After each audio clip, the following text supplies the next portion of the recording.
Hey everybody, happy Halloween Eve, and got a few pieces I want to show you. I've got so many little Halloween things, but these are all things that I built. A lot of these are resin cut casts by different people, and I showed you some of the stuff that I'd gotten from Andy Cope in the UK. Andy's super talented sculptor and resin caster, and I got another piece of his here. He does some of my favorite stuff. He really does, and I've got more. I've got some stuff that's more related to custom culture. I'll show you later as well. Sorry, I'm out of breath a little bit. I just kind of ran up the stairs. I had to run down and get the phone and come back. So anyway, let's take a look at some of this stuff. So let's start out over here. Now, this is a production kit. This is a Dirty Donnie kit. This is AMT. It came in a really cool tin. It's called Too Much, and it's one of Donnie's two-headed kind of hippie beatnik kind of monsters. And I kind of did him in the beatnik colors with the striped t-shirt. He's got, of course, the Hillbilly Crash helmet on, Roth style, and a regular helmet. And it comes with all the stuff: tombstone, piece of pizza, skateboard, which is a cool tombstone. That's what I need. And then the little pumpkin and the mace ball. And oops, cord wrapped around there. And then he's a separate figure. I've got him pinned on here. I can keep this cord off of here.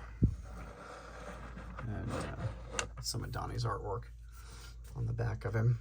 That's a decal that I cleared over. But that's stuff from Donnie. I love Donnie's work. And, doesn't do enough stuff like this anymore. He's doing other things. But and this is a Frankenfink piece. This was actually a gift from a fella in Canada, if I remember correctly. And I'm sorry, I can't remember his name right now. I feel terrible about that. But he actually sent Chuck Darnell and I both one of these to see what we could do with them. And it's this is his own basic design, and he sculpted it and cast these himself. I don't think he did a whole lot of them, and I just mounted it on the plexi base, and I added the flying skull. But it's a really cool piece, and he actually had his own little display base he sent with it, and that's some of Von Franco's famous Black Death ink from back in the day.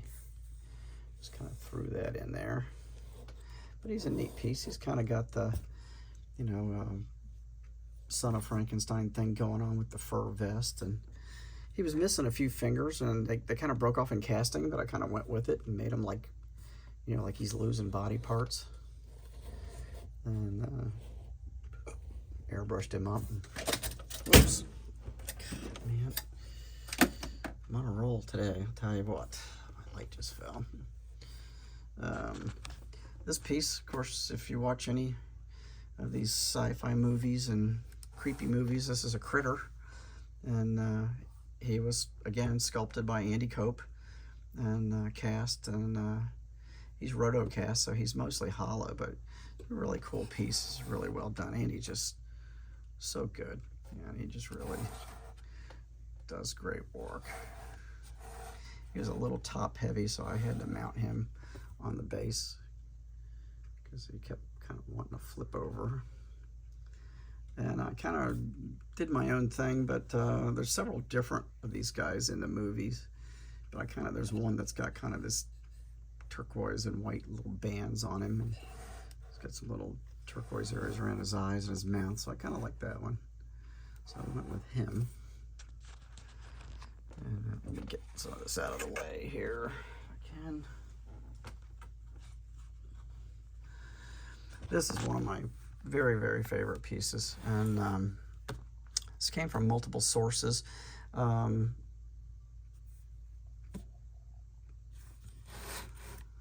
This is actually, it's not Herman and Grandpa Munster, it's actually Herman and George Barris as Grandpa Munster. So, as we know, the Dragula was made at the Barris shop back in the day. designed by Tom Daniel and named by Tom Daniel. So these are, like I say, this was an eBay find on Herman way back. And I don't know if they came from the same actual source. So I decided to do them racing each other, and did Herman in the silver with the copper on his coffin, and did Grandpa Munster in his traditional gold colored. And I am just like a bull in a china shop tonight. But I really love these. And these castings were really rough. I mean, really, really rough. So it took a lot of massaging to get these even to the point where they are. And they're still rough. I mean, you know, if you really look at the details, there's a lot of roughness on the casting, but I still love them. I think they're just cool as hell. And just a neat piece, not something you're gonna see every day. Old George there. I almost like the Dracula in the silver. I think it's cool looking. And this last piece I'm going to show you. Let me move old Frankenfink over here. These are the Mobius models of Grandpa Munster and Herman Munster in a lab. And I did lighting and illumination in these. These are made to actually fit together. You know, you got two separate bases, but they fit together. And I'm not sure what this machine is that Grandpa Munster's got going on, but I did lighting in it, and just did just a series of flashing lights on his crazy wall unit here. And this is some side glow, like a large diameter tube, which this is a, you know, it's like, you know, you use monofilament or the fiber optics, but this is large diameter fiber optics, so the fiber carries, there's a LED light in here, there's another one in here, so it carries that light through, so it's really cool looking. Lit up the skull, and then I did lighting under the table there to illuminate Herman's vials and stuff here. And then I kind of ad-libbed this. I added these extended tips on here with some rod that I had and put them on there just to make it a little more interesting. But really love this piece. I added a bat on some guitar string wire. I just knocked off a piece down here that I'll have to fix. And then I did how to make a monster on the book on the floor. And Grandpa's just cool. And then what I did on the back of this, this is my power source. It turns around to break anything else. It's a rat on a belt drive. Just threw some gears in there, and he's chasing a piece of cheese.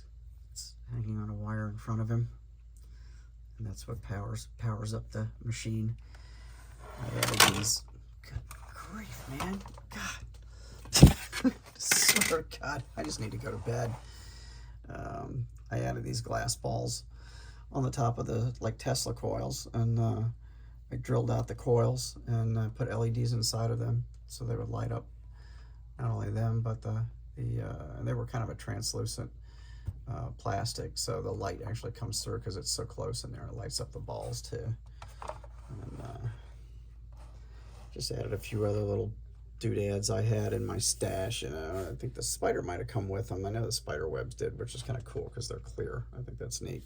But I think I added some of the rats. There's another rat back there. There's some kind of creepy centipede thing. I think I just took those out of the parts box because I've got pieces from those old Aurora kits, so threw that in there. But yeah, that's pretty much it. Of course, I have a collection of all kinds of little doodads. I got a whole bunch of little Frankenstein stuff, wind-ups, and just little figures and stuff, and I like to group all those on one table downstairs. Unfortunately, we did not get to decorate for Halloween this year. and only I've got some air blowns out in the yard, got that out, but just too much going on. We've been continuing to help my daughter's fiance move the rest of the stuff out of their house. Tomorrow's actually the last day in their old place where they were living, and it's like 99% done. And had to go do a little more cleanup on some stuff tonight. We're donating some stuff tomorrow, table and chairs, to a local charity, and we've got some stuff that my daughter had to use at the time when she was incapacitated, wheelchair and walker and stuff like that. So we're going to donate that again. We had bought those at a local place, and we're going to donate those back tomorrow sometime. So I'm not, her fiance is anyway. So yeah, so but we love Halloween, and we usually get maybe 40, 50, 60 kids. And so I bought candy tonight, was able to do that finally. I'm usually way ahead of the game on this because we're usually decorated for the whole month, and we couldn't do it. We just didn't have the time. And I hate to say that. I mean, that's the first time in 30 years that we haven't decorated this whole house for Halloween. But so, it is what it is. And sometimes life gets in the way, which is what has happened to us. But anyway, I hope you enjoy the builds and fun stuff. So next year we'll get it all set up next year.